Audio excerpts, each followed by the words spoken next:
Well, howdy there, Internet people. It's Bo again. Since we are closing in on Thanksgiving, I figure it's a good time to tell a native story.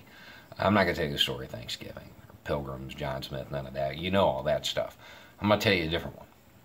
I'm going to tell you the story of a girl named Matoaka. So when she's 10 or 12 years old, she meets this English explorer, and she learns English. It's cool because they actually found the guy's notes, and there's like stories and like you can tell they were doing like writing exercises and stuff. It's a neat little thing. Anyway, so because she learned English, she's the one that goes to the fort and she trades and brings supplies and that kind of stuff. Her dad was a pretty powerful native, so to keep him in check, the colonists kidnapped her and they held her hostage for a very long time. So long, in fact, that when she was a little bit older, talking mid to late teens, one of the colonists kind of took a liking to her. And in order to get out of being held hostage, she was forced into marrying him. And then he took her back to England, kind of paraded her around as like an advertisement.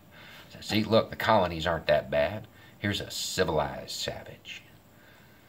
And anyway, she died 19 or 21, somewhere in there. One theory says that she just outlived her usefulness, so he poisoned her. Another version says that she contracted some disease. Either way, there was definitely no happily ever after in this story, not like Pocahontas. That is actually the story of Pocahontas, the real story. Some of it's debated, but that's the real story. Matoaka was her real name. Pocahontas, it means like rebellious child. You know that famous scene of her saving John Smith's life? You know, in the painting, she's like this beautiful adult native girl, bare-breasted, just, you know, covering him up so her dad doesn't kill him. That probably never happened. Certainly didn't happen because, you know, they were romantically involved, or, well, let's hope not, because she was 10 or 12. Most of what you know of native stories is false. It's completely false, completely made up. And when you think about it, when you take what actually happened, you know, a girl was kidnapped, held hostage, forced into marriage, which means raped, and then died an early death.